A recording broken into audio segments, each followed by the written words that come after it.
Good morning, students. Welcome to online class 10 biology. In our previous classes, we have already studied the structure and function of the male and female reproductive system. In this class, we are going to study the process of fertilization, implantation, gestation, and parturition. But before we start studying about fertilization, let us discuss the role of hormones in human beings. Puberty. Attainment of sexual maturity is called puberty, and this is because of certain hormones secreted in the body of young boys and girls. We all know that young boys and girls are not sexually mature at birth, they attain maturity at a certain age. In males, it is round about 11 to 15 years. Let us see what changes take place during this period.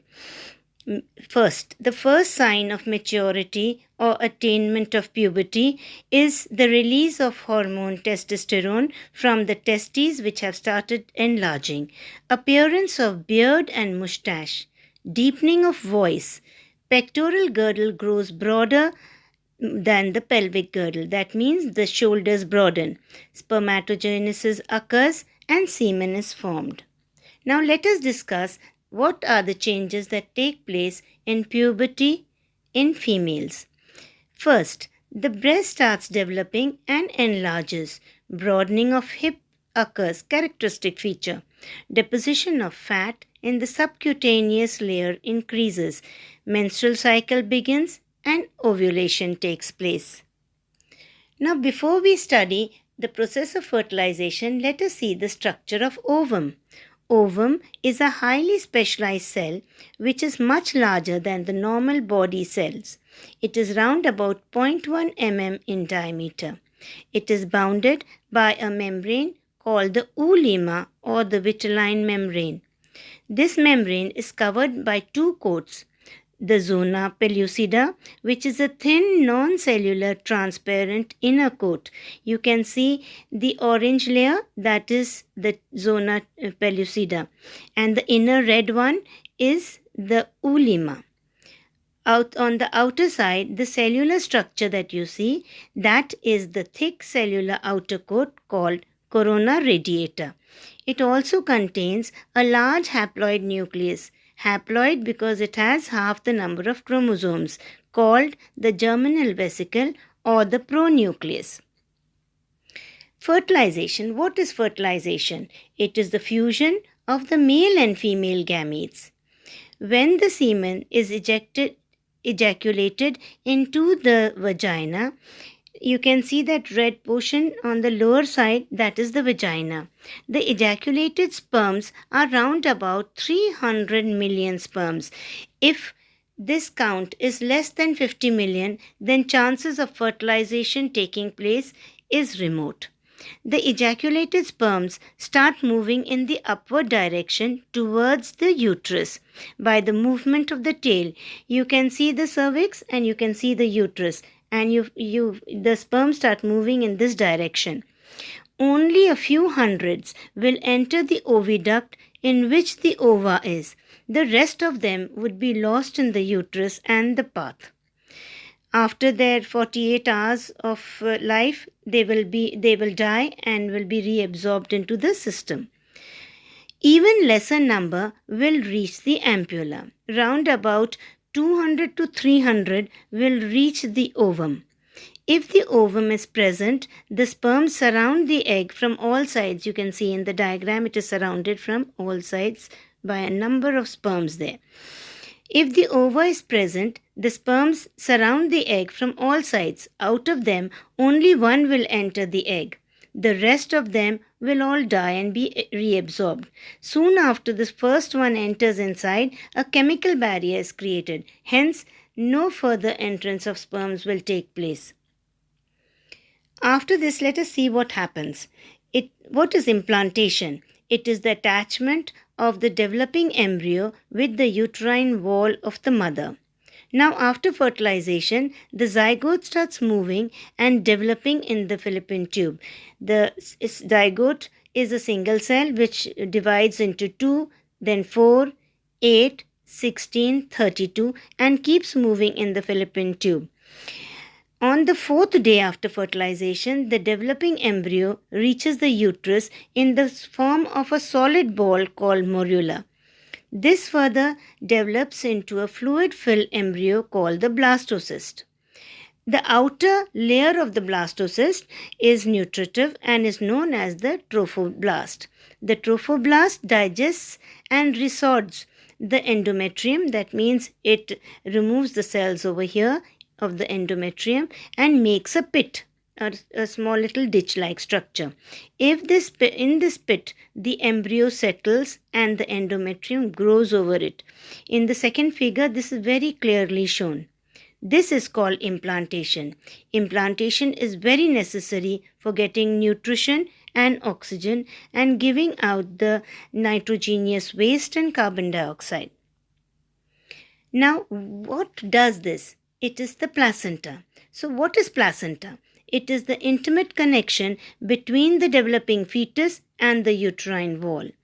The developing embryo, after implantation, produces finger-like processes called villi. These villi get embedded into the grooves of the uterine wall called crypts. A cord called the umbilical cord, containing blood vessels of the fetus, connects the fetus to the uterine wall through the placenta. That means the placenta is a connection between the fetus and the mother. Blood of the fetus and the mother never mix, as there is a membrane between them which acts as a barrier, and exchange of material takes place through it. Let us see the function of the placenta. The placenta has a number of functions to perform. First and most important is nutrition. Diffusion of nutrients from the blood of the mother to the fetus takes place through the placenta. Respiration. Diffusion of oxygen takes place from mother to the placenta and carbon dioxide from the fetus to the mother. Excretion. Metabolic waste produced in the fetus is eliminated through the placenta into the mother's blood, from where it goes to her kidneys, from where it is eliminated. Storage. Placenta helps in the storage of glucose and fats and supplies it when it is required.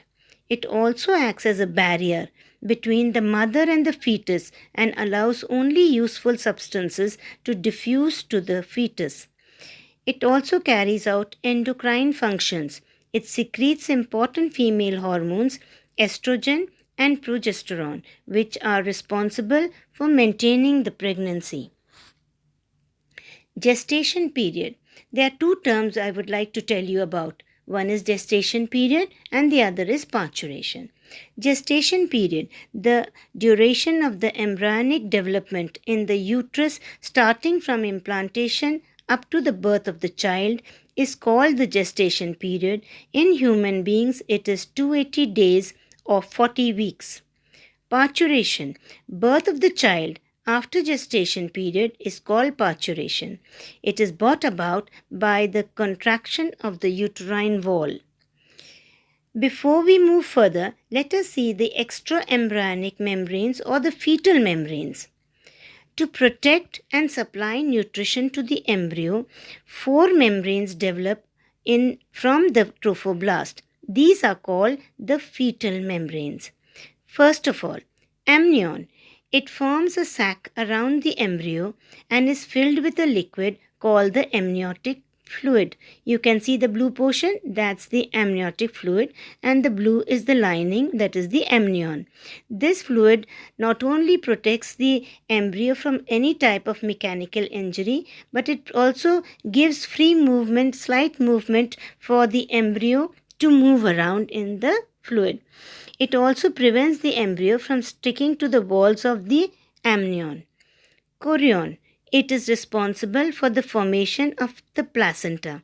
The pink layer that you see around this is the chorion. Allantois. It is responsible for formation of the umbilical cord. The green portion that you see, that is the allantois. Last of all is the yolk sac. The yolk sac in human beings do not contain yolk, but it contains a fluid. Its main function is formation of blood cells up to the 6th week. After that, the liver takes over and slowly, the yolk sac starts reducing in size. Now, according to rule, only one ova is released from one of the two ovaries at one time. That means human beings give rise to only one baby at one time. There is only one gestation at one time. But when two babies are born at one time, they are called twins. It happens sometimes. There are two types of twins: identical twins and fraternal twins. Let us discuss about both of them in detail. Identical twins. They are twins which are produced from one zygote. You can see in the figure there's one zygote that divides into two and then they separate off. This happens after the first cleavage. They are produced when the blastomeres separate after the first cleavage. That means the first division that takes place. They are always of the same sex and look identical because they are formed from the same zygote. They differ in their fingerprints and birthmarks. This is the difference. If they do not separate completely, when they are separating, if they don't separate off completely, they are called conjoined twins or Siamese twins. Fraternal twins or non-identical twins, they are produced from two zygotes. They have different set of genes. That means two ova are released. Very rarely this happens, but sometimes it does, that both the ovaries release an ova at the same time. So there are two zygotes that are formed from two different ovas which are fertilized by two different sperms. They differ from each other in traits, development, and even sex. They may be similar sex, they may be of different sex also. They are like siblings born at one time. With this, we come to an end of this chapter on reproductive system. I hope you have understood everything. Whatever you did not understand, we will discuss in our virtual class. Thank you. Stay safe. Follow anti-COVID-19 precautions of the government, and God bless you all. Have a nice day.